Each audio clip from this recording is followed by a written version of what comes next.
The first stick fighting strategy that you should be familiar with is the outside game. The best defense is don't be there. So you don't want to be in the range where your opponent can hit you with his stick. So let's talk about how you can gain the advantage from far away. Now we're going to start with long-range defense, and we'll get to long-range offense in another lesson. First, I'm standing across from my opponent. I need to intuitively calculate how far he can reach with the tip of that weapon. I'm taking into account the placement of his front foot, his height, and the length of the weapon. And after doing this for a long time, you can calculate this in the blink of an eye. You just kind of intuitively know how far he can reach. And right now, if Tan lunges forward with that weapon, I know I can fade back out of his effective range, no problem. In fact, if he doesn't move his back foot and only lunges his front one, he still can't reach me. And I just know this. Now, I need to read early to see if he goes for that front leg, or it's going to be exposed and he'll take that front leg out. So I need to withdraw that into a cat stance if he goes for the front leg. So I am right on the edge of his circle of death, and I'm waiting for him to strike. Now, chances are he's chambered for a #1 strike. And as he goes for his #1 strike, I'm going to counter with a #1 of my own. Notice that we're using padded sticks here, and we're using hand gear, because these shots hurt even if we're trying to pull them. If you don't have this kind of gear, I want you to practice but not hit the hand. So I would hit his stick and just say, hand, so that I'm programming my mind to think that I'm hitting the hand when I'm actually just targeting his stick. But since he has the hand gear on and we have padded sticks, we get to hit each other. And I still can't go full force, or I'm going to hurt him. Bam! So, as Sensei Tan goes for the leg, I can counter again, and those were both #1 strikes, right? See, it came from there. A #1 can go high for my head. A #1 can go low for my leg, and I can counter both of those #1s with a #1 of my own. So I hover on the edge of the circle. If he goes to a closed guard, I'll also go to a closed guard, so that if he throws the backhand, I can easily counter with a backhand of my own. So I'm kind of following his stick, hovering on the edge, and sniping his hand. In our lesson on footwork, we learned how to move on the angles, onto the obliques. We never want to move straight back or straight forward. And that's because if my opponent charges in, he can move forward faster than I can move straight back. So I want to move out of the way, like a matador avoiding an angry bull. And so I'm fighting, and I'm playing the outside game. I'm sniping that hand, and then I see that he makes a lunge in. And when he does, I need to get out of the way. Notice I hit him as he went by. So step to the side.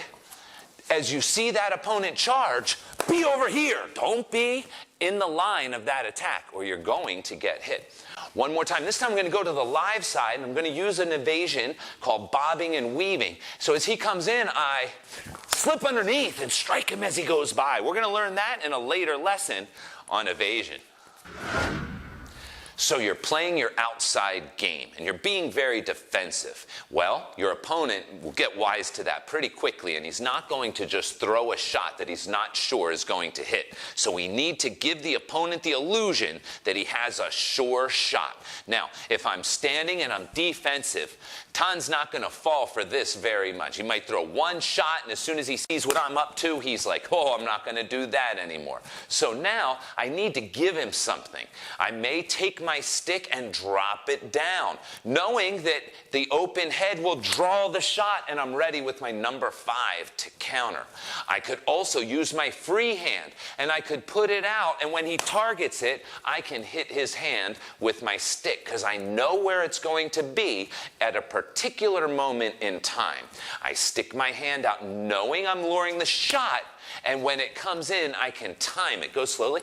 So here comes, bomb! And I know I can get out of the way as well. So he sees the hand, and without thinking, he goes for it. Because if he was smart and he thinks about it, he's not going to go for it, right? He's going to know that that's a trap. Okay, now I could also stick my head out to lure his shot. But before you do this, you need to be ready before you set the trap. because he may take the bait as soon as you stick your head out, whack, he's going to nail you. So instead, you need to be back and then say, okay, I'm going to put my head out, and then I am going to pull it back the second I see his shoulder move, and I'm going to strike him where I know his hand is going to be. So, I'm luring him in, I'm baiting him with my head to draw a high strike.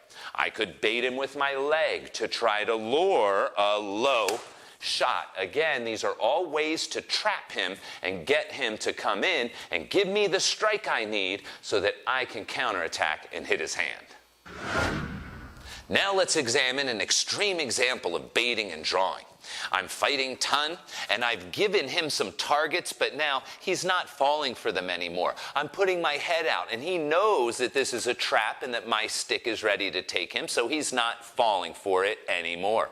I'm going to step back now and lead with my left unarmed side, and I'm going to put my stick high up over my head in a high guard. And you can see from the front that I look very exposed to your attack. And when Tun takes this bait, I need to withdraw my front foot quickly by pushing off of the ball of my front foot. And as he comes in, I'm going to withdraw the foot behind me, taking the bait away.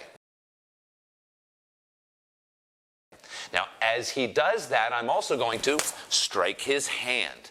So this is the rear guard defense. The high version, he strikes, oof, and now he may not fall for that again. He sees what that deal is, so I'm going to drop it down low, and now, oh, he falls for it again.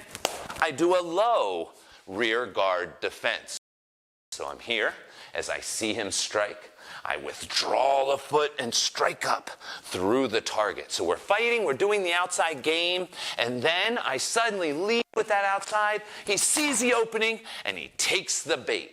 So you have to put this into the middle of a fight. If you just start right out in this guard, the chances of him getting you are pretty high. However, if I'm leading with my right and I'm targeting the edges and I'm hitting him on the outside and suddenly I lure him in, boom, he may fall for that trap.